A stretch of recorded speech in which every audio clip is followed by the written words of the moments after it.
त्या दिलजीत दोसांझ नावाच्या माणसावर पब्लिकली सांगते की माझं प्रेम आहे. This is not a reason. You can not give that reason, which is one I learn from the ladies. 3 of them ते कधीच कुठल्याच बाबतीत कटकट नाही करायचे. Second I learn from Vidya Balan. स्वागत करूया तृप्ती खामकरचं. थँक्यू. खूप स्वागत राजनी मराठीमध्ये. कशी आहेस तृप्ती? खूप मस्त. एकदा खूप भारी वाटलं मला. मी क्रू डे 1 लाच बघितला आणि तुला बघून झालं की वाव मस्त काहीतरी वेगळं. येस, फॉर अ चेंज काहीतरी वेगळं पहिलं. हो, पण कमाल केलीस तू. भारी वाटतेस. एकदा जरा तो डायलॉग बोलून दाखव सुरुवातीला. सोना काय सोना काय बैठने को कौन बोला. हा माझा फेवरेट लाईन आहे. बैठने को कौन बोला, बैठो. खूप मस्त. वेगवेगळ्या प्रकारच्या भूमिका तू केल्या आहेत. तू स्टँडअप पासून सगळं केलंयस. कशी होती एवढी वर्ष या इंडस्ट्रीतली तुझ्यासाठी? आय थिंक खूप सुंदर होती. कारण प्रेम एक गोष्ट असते ना ज्यासाठी आपण सगळे काम करत असतो आणि ते मला सतत मिळत राहिलं. लहानपणापासून मिळत राहिलं, एकांकिकांपासून आत्तापर्यंत. I think that is the only thing which made me do so much. आणि म्हणजे आता काय, तुमच्याकडनं जे मिळते ते छानच आहे, प्रोडक्शनकडनं जे मिळते ते अजून आलेलं नाही आहे चांगलं. Okay. But I am loving. I don't think मी जर ॲक्टर नसते तर मी दुसरं काहीच करू शकले नसतं असं मला वाटतं. त्यामुळे मला खूप आनंद आहे. म्हणजे आत्तापर्यंत जेवढं जगले तेवढं खूप तृप्त झाले मी. ते तृप्त झाली आहे. इतका हिट जातोय तो पिक्चर क्रू आणि खूप आवडतोय सगळ्यांना. कमाल केली तुम्ही सगळ्या महिला वर्गाने त्या चित्रपटात. तुझ्यासाठी सुरुवात कधी झाली आणि कशी झाली क्रू चित्रपटाची? बरं, सोपी जी आपल्या नॉर्मल ॲक्टर्सची जी कहाणी असते की आपल्याला एक फोन येतो, मग ते म्हणतात ऑडिशन करायचं आहे. मग मी ऑडिशन करायला गेले, ऑडिशन दिलं, मजा आली. पण तेच ना की मराठी मुलगी पाहिजे, मराठी बोलणारी अशी व्यक्ती पाहिजे. मग काही अजून फेलो ॲक्टर्सची ऑडिशन्स झाली होती सेम कॅरेक्टरसाठी. आणि मी थोडीशी सुपरस्टिशियस आहे, त्यामुळे मी कोणाला सांगत नाही मी काय आत्ता काय चाललंय वगैरे. झालं की बोलूया असं असतं माझं. तर त्यात काही सिनियर ॲक्टर्सनी मला सांगितलं की हो आम्ही बोललो, राजेश कृष्णांबरोबर आमची मीटिंग झाली. असं की आता आपलं हे काम जाणार आहे का. आणि मला एक्साइटमेंट एवढीच होती की मला बाईची भूमिका नाही. तर पण ते अनफॉर्च्युनेटली फॉर देम ते माझ्या पदरात पडलं कॅरेक्टर. मला तोपर्यंत कोणी सांगितलं नव्हतं की या 3 अमेझिंग लेडीज बरोबर मला काम करायला मिळणार आहे. ते नंतर कळलं. पण सिम्पल जसं होतं तसं. आणि मला तेव्हा जेव्हा राजेश भेटला माझा डायरेक्टर, तो बोला की तेरा काम है ना बहुत इम्पॉर्टंट है, दिलजीत से भी बडा है. म्हणले अरे मला उल्लू नको बनवलंय. मला खूप लोकांनी बनवलंय. म्हणजे सांडकी आख नावाचा एक पिक्चर झाला, त्याच्यात माझं ओपनिंग क्रेडिटमध्ये नाव आहे. माझ्या बाबांना पण मी नाही सापडले त्याच्यात. ओके. बाबा म्हणले आम्ही तिकीट काढून गेलो पण दिसली नाही. म्हटलं 1 मिनिट, पहिले 10 मिनिटं लाल घुंगट, ह्या 3 अंगठ्या दिसतात का क्लोजअप मध्ये, ह्या 3 अंगठ्या अशा ओव्हर ऍक्टिंग करतात ती मी. 10व्या मिनिटाला जे नवरे बदलतात त्याच्यानंतर मी बदलते आणि दुसरी बिमला येते. तेव्हा मला ते म्हणलं यंग बिमला. मी हायपर एक्साइट झाले की यंग यंग. आणि मग तो इम्पॉर्टंट रोल तिथेच संपला. त्यामुळे मला असं वाटलं होतं की हेही तेवढंच इम्पॉर्टंट असणार आहे. फार काही नाही, आपण प्रामाणिकपणे आपलं काम करू. पण जेव्हा ती फिल्म आली तेव्हा मला वाटलं की वाव यार, एकमेव डिरेक्टर जो खरं बोलला, खरंच मोठा रोल आहे. सो या it has been a beautiful journey. आणि मी खूप म्हणजे I am just very thankful, grateful to whoever it is who is doing this to me. की मजा वाटते मला खूप. पण सेटवर कसं वातावरण होतं? कारण मी अनेक बातम्या तुझ्याबद्दल वाचल्या आणि आय नो की त्याच्यातलं किती खरं असतं आणि किती खोटं असतं. आज मला तुझ्याकडनंच ऐकायचं आहे. एक तर त्या तिघींबरोबर काम करणं, त्या डिवा आहेत बॉलिवूडमधल्या, त्यांच्यासोबत काम करणं आणि तुझी त्यात भूमिका, किती भारी होतं एक कलाकार म्हणून. मला असं वाटतं की खूप एकतर ना लोकांना माझ्याबद्दल काहीतरी एक मे बी माझा जो ऑरा आहे तो असा वाटतो की ही मस्तीखोर आहे किंवा ही खूप दारू पिते, ही सिगरेट पिते. सिगरेट कधी सोडली मी, कधी चालूच नाही केली. असा एक ही एक व्यक्ती अशी. तर गंमत, आम्ही काहीच गंमत नाही केली सेटवरती. आम्ही सगळे खूप सिन्सिअर लोक होतो जे तिथे यायचो, आपलं आपलं काम करायचो आणि जायचो. आता या 3 बायका तू म्हणशील तर त्या अमेझिंग आहेत. म्हणजे 3 वेगळ्या जनरेशन्सच्या बायका आहेत. जे तुला मी मास्टर्स मध्ये, थिएटरमध्ये मास्टर्स केलं, जे तिथे शिकता नाही आलं ना ते मला या तिघींबरोबर सेटवर शिकता आलं. कारण तो तुला ऑन ग्राउंड एक्सपिरियन्स मिळतो. तब्बू इज म्हणजे काय, व्हॉट डू यू से, इतकं नॉनशलंट, इतकं सिम्पल, इतकं साधं ती परफॉर्म करते आणि इतकं सुंदर दिसतं. त्या करीना कपूरकडनं मला चोरी करायची तिचं ग्लॅमर एक अर्ध्या मिनिटासाठी. इतकी सुंदर आहे ती. स्लेयर. आणि she knows it, she knows that I rule. So it's आणि त्या तिघी कृती पण खूप हार्डवर्किंग आहे आणि त्या तिघी इतक्या चांगल्या आहेत ना ॲज ह्युमन बिंग्स. आता बघ काय असतं की बरेच वेळा स्टार्स असतात, त्यांच्याबरोबर त्यांचा ऑन्टराज असतो आणि ती फिल्म त्यांच्या खांद्यावर आहे, त्यामुळे तो 5 लोक मेकअप करतायत, 3 लोक पाणी पाजतात, हे सगळं होतं.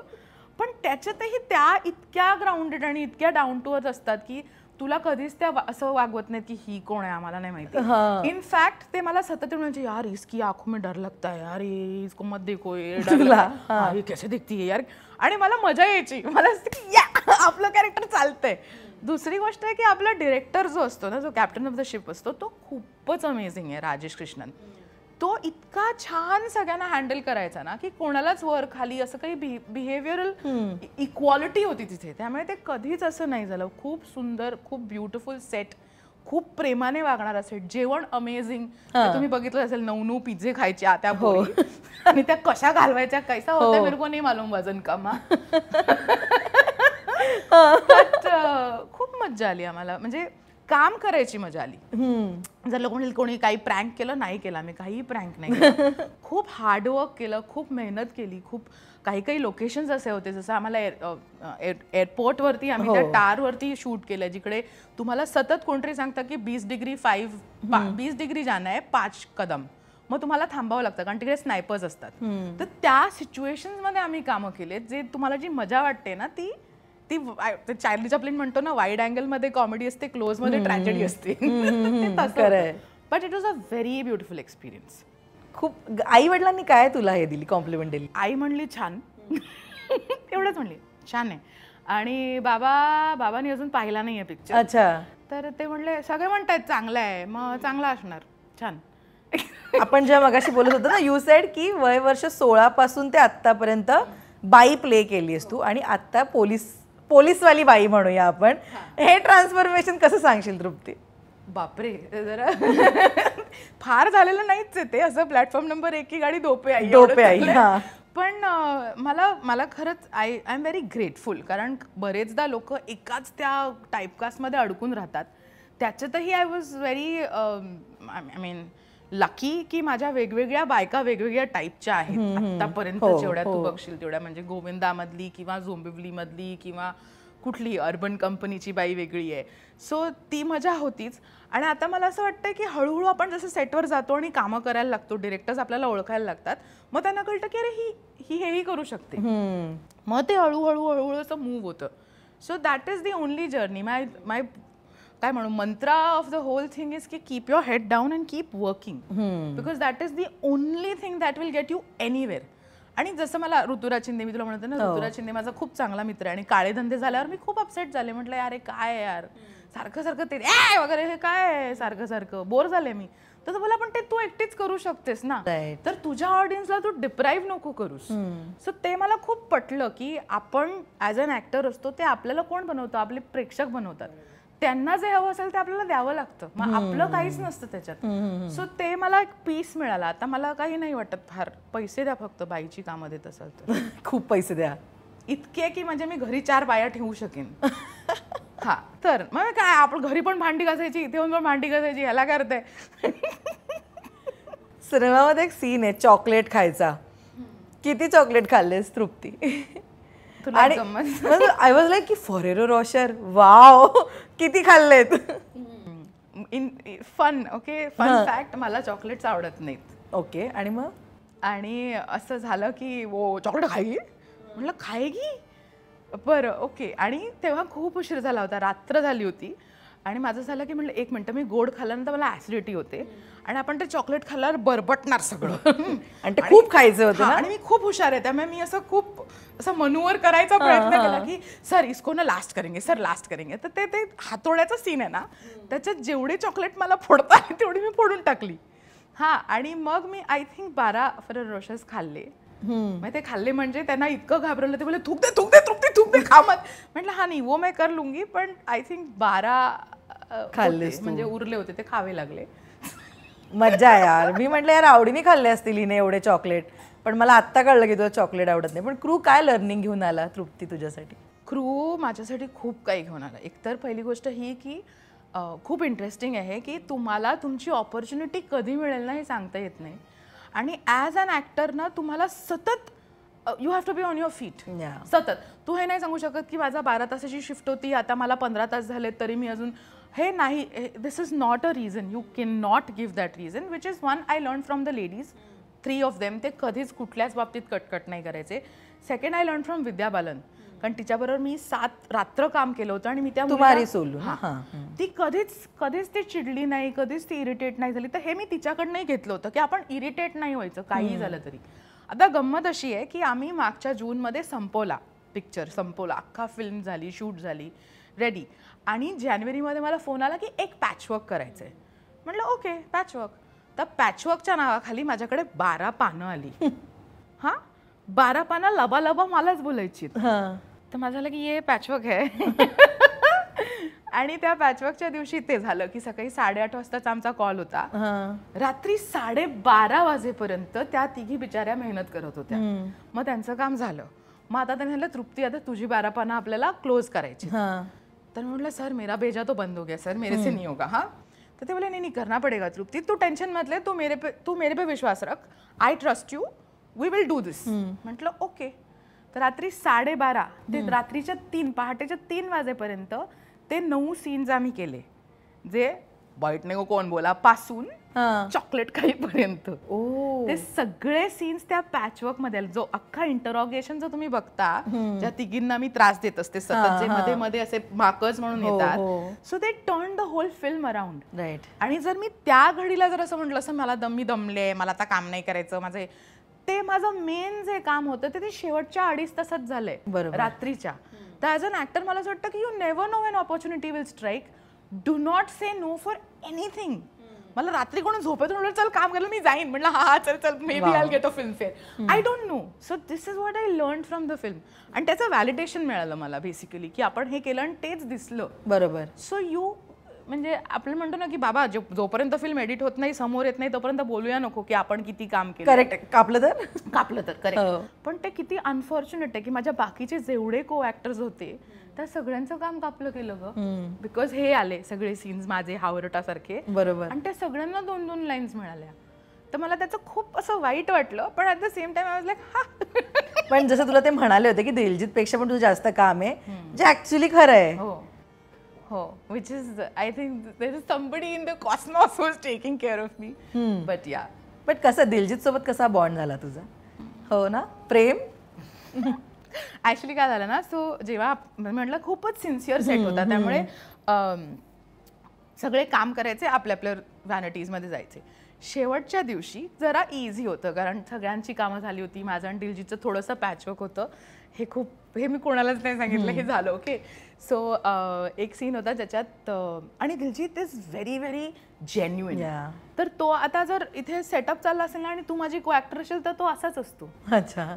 असं. आणि मी एका इंटरव्ह्यूमध्ये ऐकलं की तो जेव्हा तुझ्याकडे बघतो ना तर त्याला तुझ्यात पण तो स्वतःच दिसतो. तो म्हणतो मी कोणालाही बघतो, मला थोड्या वेळाने त्या व्यक्तीत मीच दिसतो. आणि मला माझेच फ्लॉज दिसतात आणि मला माझंच चांगलं दिसतं सगळं त्या व्यक्तीमध्ये. So he is very spiritual that way. तर तो असा माझ्याकडे बघे नुसता. आणि मग मी म्हटलं की do you want me to scooch. तर बोला स्कूच ये क्या होता है. मला अंग्रेजी खतम ही नाही होती आणि तिकडनं ते चालू झालं मस्ती. मग एक सीन आहे ज्याच्यात आमचा सीनियर म्हणतो नजर रखना. तर मी असं करते आणि तो गेला. आणि त्याच्यानंतर दिलजीतने जे मला बघितलं असं नजर, माझं झालं की असं मला कधीच, मला असं कधी होत नाही की ओ फॅन मोमेंट, ओ शाहरुख खान वगैरे असं. येस आय लव्ह हिम, पण मला असं नाही होत कधीच. फॅनगर्ल मोमेंट नाही होत माझा. पण तेव्हा जेव्हा त्यांनी माझ्या डोळ्यात बघितलं ना, मला झालं की प्यार हो गया. असं मला प्रेम किती सिंगल आहे तुला माहिती आहे. प्रेम वगैरे नाही होत मला फार, पण त्या दिलजीत दोसांझ नावाच्या माणसावर पब्लिकली सांगते की माझं प्रेम आहे. वाव. चला, खूप बातम्या आता सगळ्यांना यावर. त्याचं लग्न झालंय ना. हो, ही इज मॅरिड. तृप्ती खामकरचं प्रेम कोण? दिलजीत दोसांझ. ओके. पण तृप्ती, तू हिंदीमध्ये सुद्धा काम केलंयस, मराठीमध्ये सुद्धा तू काम करतेस. जर आज मी तुला विचारलं की या 2 इंडस्ट्रीमध्ये काम करताना काय डिफरन्स तुला कलाकार म्हणून तू बघतेस, तर तो काय आहे नेमका? काय आहे डिफरन्स का नाही आहे? आहे ना, भरपूर डिफरन्स आहे. पहिला मेन तर बजेटचा डिफरन्स आहे ॲज अ कलाकार ऑल्सो, की तुला कमीत कमी 5 पट कमी पैसे मिळतात मराठीत. पण तो सगळा विषयच वेगळा आहे. मराठी आपली मायभाषा आहे, मायबोली आहे. तिथे घर घराची फिलिंग येते. कितीही म्हटलंस ना तू, म्हणजे स्माइल प्लीज म्हण किंवा झोंबिवली म्हण, हे सगळे फॅमिली आहेत. म्हणजे त्याच्यात कधीच असं नाही वाटलं की आपण आउट ऑफ प्लेस आहोत. दोन्हीमध्ये मी मोलकरण होते. वाव, एकात मी मालती होते आणि दुसऱ्यात मी कोण होते ग? मला तू झोंबिवलीच्या इंटरव्ह्यूच्या वेळी म्हणाली होतीस की मी या पिक्चरमध्ये जरा वेगळं कॅरेक्टर करते, कामवाल्या बाईचं. वेगळी साडी, वेगळी साडी, वेगळा टोन. स्माइल प्लीजच्या बाईचं नाव ज्योती. ज्योती. तर पण ते कधीच मला कोणीच असं बिहेव नाही केलं माझ्यासोबत की तू ज्योती आहेस किंवा तू मालती आहेस. उलट आम्हाला म्हणायचं मालती आवडते असं करून. त्यामुळे ना ती मराठी एक वेगळीच इंडस्ट्री आहे. ते सगळेच खूप फॅमिली असतात, सगळेच एकमेकांबरोबर क्लोज निट असतात. काम वेगळं असतं, कारण आपण सगळी मराठी ऍक्टर्स तू म्हणशील तर ते रिगरस ट्रेनिंग मधनं आलेले आहेत. ॲज अपोज टू हिंदी फिल्म्समध्ये बरेचदा ऍक्टर्स असे असतात जे फक्त मॉडेल टाईप असतात आणि त्यांच्यावर कामं करायला आपल्याला वेगळ्या प्रकारे करावं लागतं. ती ईज नाही आहेत बरेचदा. पण that is how this is more glamorous, this is less glamorous. तर ते, but I am just liking how Marathi industry is also growing now and it is making it's mark. तर मला मराठी फिल्ममध्ये पण कामं मिळाली तर चालतील. आणि साऊथ इंडियन पण, नानगे Kannada birthday. I like to speak different languages. I like French also. आणि मी इंग्लिशमध्ये पण कामं करते. So my English is good and my words are right. खूप मस्त. म्हणजे आधी तृप्तीचे मी इंटरव्ह्यू केलेत, बट हे काहीतरी वेगळं व्हर्जन आहे. अगं इंग्लिश शाळेत शिकले. कामवाली बाई म्हणजे दादा असं म्हणल्यावर इंग्लिश येत नाही असं होत नसते ना मामा.